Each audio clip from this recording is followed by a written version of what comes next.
ಮುಂದಿನ ದಿನಗಳಲ್ಲಿ ಡೈರೆಕ್ಟರ್ ಆಗಿ ಏನಾದ್ರೂ? ಇಲ್ಲ ಸರ್, ನನಗಿದೆ ಸರ್. ನಾನು ತುಂಬಾ ಸಿನಿಮಾಗಳೆಲ್ಲ ಡೈರೆಕ್ಷನ್ ಟೀಮಲ್ಲಿ ವರ್ಕ್ ಮಾಡಿದ್ದೀನಿ. Associate, assistant, co director work ಮಾಡಿ ಸಿನಿಮಾಗಳು ಮಾಡಿದ್ದೀನಿ ಸರ್. ನಾನು ಕನ್ನಡದ ದೊಡ್ಡ ದೊಡ್ಡ ಸಿನಿಮಾಗಳೆಲ್ಲ ನಾನು ಅವಾಗ ವರ್ಕ್ ಮಾಡಿದ್ದೀನಿ ಸರ್. ಅದೊಂದು ಇದೆ ಸರ್ ನನಗೆ. ಬಟ್ ಇವಾಗ ನಾನು ಏನ್ ಆಗ್ಬೇಕಂತ ಬಂದಿದ್ದೀನೋ ಅದ್ರ ಕಡೆ ಗಮನ ಕೊಡೋಣ, ಕಾನ್ಸಂಟ್ರೇಷನ್ ಮಾಡೋಣ. ಅದು ಬಿಟ್ಟು ಬೇರೆ ಕಡೆ ಗಮನ ಕೊಡೋದು ಬೇಡ. ಈಗೇನೋ ಒಂದು ಕಲಾವಿದ ಆಗ್ಬೇಕಂತ ಅನ್ಕೊಂಡ್ ಬಂದಿದ್ದೀನಿ ಸರ್. ಆ ಒಂದು ಕೆಲ್ಸಕ್ಕೆ ಒಂದು ಫುಲ್ಫಿಲ್ ನ್ಯಾಯ ಒದಗಿಸೋಣ ಅನ್ನೋ ಒಂದು ಉದ್ದೇಶದಿಂದ ಅದಕ್ಕಷ್ಟೇ ನಾನು ಗಮನ ಕೊಟ್ಟಿದ್ದೀನಿ ಸರ್.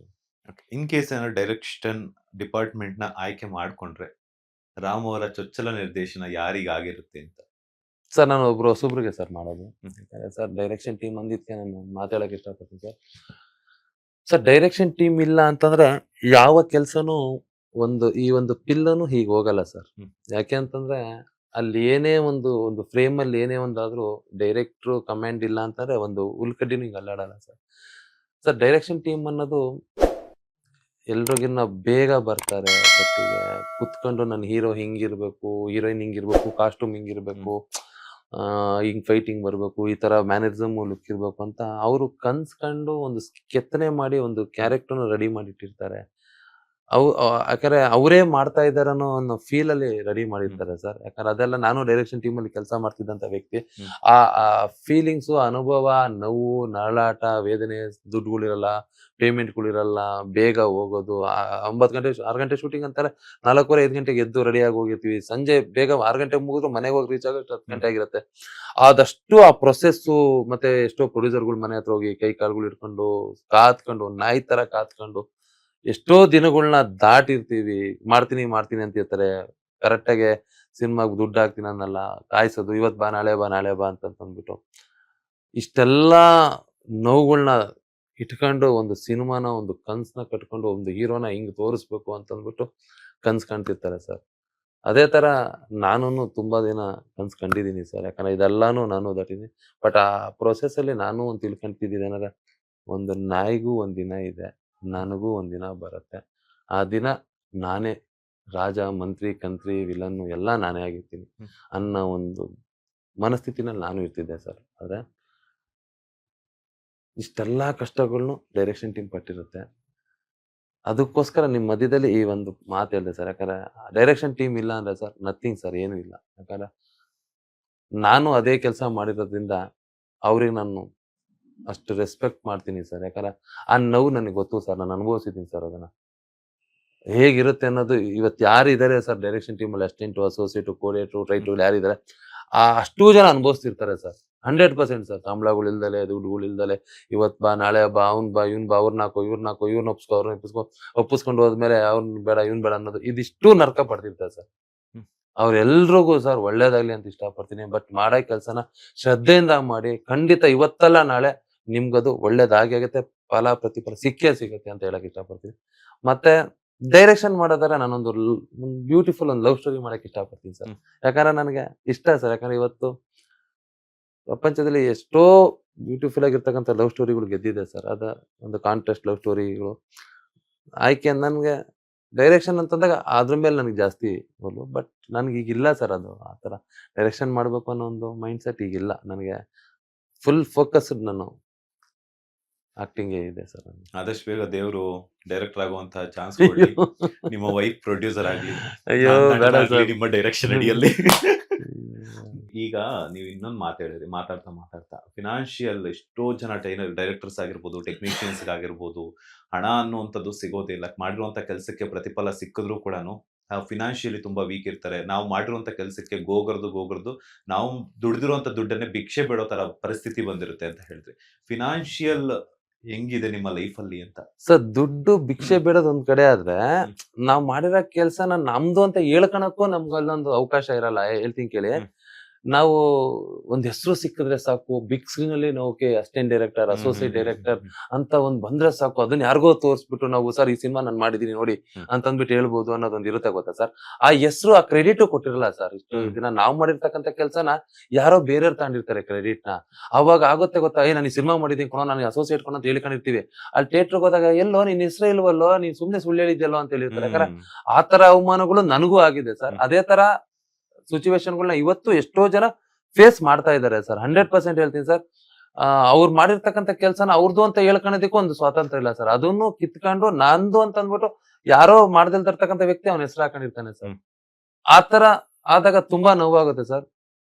ಮಾಡೋ ಕೆಲ್ಸಕ್ಕೆ ನಾವ್ ಯಾವತ್ತೂ ರೆಸ್ಪೆಕ್ಟ್ ಮಾಡ್ಬೇಕು ಸರ್. ಅದು ಒಂದು ತುಂಬಾನೇ ಬೇಜಾರಾಗಂತ ಸಂಗತಿ. ಮತ್ತೆ ದುಡ್ಡು ಭಿಕ್ಷೆ ಬೇಡದಂತಾರ ಖಂಡಿತ ಸರ್. ಯಾಕಂದ್ರೆ ಮಾಡೋದು ಕೂಲಿ ತಿರಿಯೋದು ಕೂಲಿ ಅಂತಾರೆ ಗೊತ್ತಾ. ಕೊಡ್ತಕ್ಕಂತ ಒಂದು ದುಡ್ಡನ್ನ ಕರೆಕ್ಟ್ ಆಗಿ ಕೊಡಲ್ಲ ಸರ್. ಯಾಕಂದ್ರೆ ಎಲ್ರಿಗೂ ದುಡ್ಡು ಕೊಟ್ಟಿರ್ತಾರೆ ಕೋಟಿ ಕೋಟಿ ಕೋಟಿ. ನಮ್ ಏನೋ ಡೈರೆಕ್ಷನ್ ಟೀಮ್ ಅಂದ್ರೆ ಏನೋ ಒಂದು ಮಿನಿಮಲ್ ಅಮೌಂಟ್ ಇರುತ್ತೆ. ಆ ಅಮೌಂಟಿಗೂ ಸಮೇತ ನಾಯಿ ತರ ಹೋಗಿ ಬೇಡಿರ್ಬೇಕಾಗಿರುತ್ತೆ. ಅದೆಲ್ಲನ ಹಾಳಾಗೋಗ್ಲಿ, ಒಂದ್ ಹೆಸರು ಕೊಟ್ರೆ ಸಾಕು, ಅದೊಂದು ಖುಷಿ ಇರುತ್ತೆ. ಅದು ಇರಲ್ಲ ಸರ್. ಆತರ ಎಲ್ಲ ಸಮಸ್ಯೆಗಳು ಕಷ್ಟಗಳು ಇವತ್ತು ಎಷ್ಟೋ ಜನ ಅನುಭವಿಸ್ತಿದ್ದಾರೆ ಸರ್. ಏನು ಮಾಡಕ್ಕಲ್ಲ ಸರ್. ಯಾಕಂದ್ರೆ ಅಷ್ಟೆಲ್ಲ ಕಷ್ಟ ಅನುಭವಿಸ್ತಾರೆ, ಯಾರೂನು ಮುಂದೆ ಬರೋದಿಕ್ಕಾಗಲ್ಲ. ಎಲ್ಲಾ ಕಷ್ಟಗಳನ್ನ ಫೇಸ್ ಮಾಡಿರ್ತಾನೆ. ಎಲ್ಲ ಒಂದು ಮಳೆ ಗಾಳಿ ಬಿರುಗಾಳಿ ಇವೆಲ್ಲ ಸಹಿಸ್ಕೊಂಡು ಮುಂದೆ ಬಂದ್ರೆ ನಾವು ಜಯಿಸೋದಿಕ್ಕಾಗೋದು. ನನ್ನ ಜೀವನದಲ್ಲಿ ಫೈನಾನ್ಷಿಯಲಿ ಇಲ್ಲ ಸರ್, ದೇವ್ರು ಚೆನ್ನಾಗಿಟ್ಟಿದ್ದಾನೆ ಸರ್. ನಾನ್ ಅವತ್ತಿಗೂ ಇವತ್ತಿಗೂ ನನ್ನ ಜೀವನ ಹಿಂದೆ ನೆನಪಿಸ್ಕೊಂಡಾಗ ನನಗೆ ಇವತ್ತಿಗೆ ನಾನು ಚೆನ್ನಾಗಿದ್ದೀನಿ ಸರ್. ನಂಗೆ ತುಂಬಾನೇ ಖುಷಿ ಇದೆ. ಈ ತುಂಬಾ ದೊಡ್ಡ ಇದಂತ ಏನಿಲ್ಲ ಸರ್. ನನ್ನ ಕೆಲಸದಲ್ಲೇ ನಾನು ಇರ್ತಕ್ಕಂಥ ಇದ್ರಲ್ಲೇ ನನಗೆ ದೇವ್ರು ನನ್ನ ಟಚ್ ವುಡ್ ಚೆನ್ನಾಗಿಟ್ಟಿದ್ದಾನೆ ಸರ್. ಎಸ್ ಫೈನಲಿ ಅಕ್ಟೋಬರ್ 24ಕ್ಕೆ ಬೆಳ್ಳಿ ಪರದೆಯಲ್ಲಿ ಬೆಳಗೋದಕ್ಕೆ ನಮ್ಮ ದಿಲ್ಮಾರ್ ಸಿನಿಮಾ ಬರ್ತಾ ಇದೆ. ಡೈರೆಕ್ಟರ್ ಜೊತೆ ಮಾಡಿರುವಂತಹ ಎಕ್ಸ್ಪೀರಿಯನ್ಸ್, ಅವ್ರದ್ದು ಚೊಚ್ಚಲ ನಿರ್ದೇಶನ, ನಿಮ್ದು ಕೂಡ ಮೊದಲ ಬಾರಿಗೆ ಆಕ್ಟಿಂಗ್, ಏನ್ ಹೇಳ್ತೀರಾ ಅಂತ? ಸರ್ ಅವರು ತುಂಬಾ ಸಿನಿಮಾಗಳು ವರ್ಕ್ ಮಾಡಿದ್ದಾರೆ. ಎಲ್ಲ ಮಾಡಿರೋದೆಲ್ಲ ದೊಡ್ಡ ದೊಡ್ಡ ಸಿನಿಮಾಗಳೇ. ನನಗೂ ನಾನು ನ್ಯಾಯ ಒದಗಿಸಿದ್ದೀನ ಇಲ್ವಾ ಅಂತ ನನಗೂ ಗೊತ್ತಿಲ್ಲ. ಬಟ್ ನನ್ನ ಪರ್ಸ್ನಲಿ ನಾನು ಹೇಳೋದ್ರ ಪ್ರಕಾರ ನಾನು ಚೆನ್ನಾಗಿ ಮಾಡಿದ್ದೀನಿ ಅಂತ ನನ್ಗೆ ಅನ್ಸಿದೆ. ನನಗೆ ಅದು ಡೈರೆಕ್ಟರ್ ನನಗೆ ಕೇಳಿದಾಗ ಗೊತ್ತಾಗುತ್ತೆ ಫೈನಲಿ. ಅವರು ಚೆನ್ನಾಗಿ ಬಂದಿದೆ ಅಂತ ತುಂಬಾ ಸರಿ ನನಗೆ ಹೇಳಿದ್ದಾರೆ. ನಿಮ್ಗೆ ತುಂಬಾ ಚೆನ್ನಾಗಿ ಸೂಟ್ ಆಗಿದೆ ಕ್ಯಾರೆಕ್ಟರ್, ತುಂಬಾ ಚೆನ್ನಾಗಿ ಬಂದಿದೆ ಅಂತ. ಸರ್ ಡೈರೆಕ್ಟರ್ ಬಗ್ಗೆ ನಾನು ಒಂದೇ ಮಾತಲ್ಲಿ ಹೇಳಕ್ ಇಷ್ಟಪಡ್ತೀನಿ ಸರ್. ಒಂದು ತಾಯಿ ಒಂದು ಮಗುನ ಹೇಗೆ ಆರೈಕೆ ಮಾಡುತ್ತೋ ಆ ತರ ಅವರೇ ಪ್ರೊಡ್ಯೂಸರು, ಅವರೇ ಡೈರೆಕ್ಟ್ರು, ಅವರೇ ಹೀರೋ ಅನ್ನೋ ತರ ಅವರು ಫೀಲ್ ಮಾಡಿದ್ದಾರೆ ಸಿನಿಮಾನ. ಆ ತರ ಆರೈಕೆ ಮಾಡಿದ್ದಾರೆ ಸಿನಿಮಾಗೆ. ನನಗೆ ಸರ್ ನನ್ನ ಒಂದು ತುಂಬಾ ಸ್ವಾರ್ಥಿಯಾಗಿ ಹೇಳ್ತೀನಿ ಸರ್, ಈ ಒಂದು ಸೈಕೋ ಶುಕ್ಲ ಅನ್ನೋ ಒಂದು ಕ್ಯಾರೆಕ್ಟರ್ನ ಮನುಷ್ಯ ನನಗೆ ಕೊಟ್ಟಿದ್ದಾನೆ ಗೊತ್ತಾ. Really hats off. ಅದು ಆ ಕ್ಯಾರೆಕ್ಟರ್ನ ತುಂಬಾ ಅದ್ಭುತವಾಗಿ ಡಿಸೈನ್ ಮಾಡಿದ್ದಾರೆ ಸರ್. ಆ ಥಿಯೇಟರ್ ಜನ ಬಂದು ಆ ಸಿನಿಮಾ ನೋಡಿದಾರೆ ಅಂದ್ರೆ ಸರ್ ಖಂಡಿತ ಹೊರಗಡೆ ಬರುವಾಗ ಶುಕ್ಲನ ಯಾರು ಮರೆಯಲ್ಲ ಸರ್.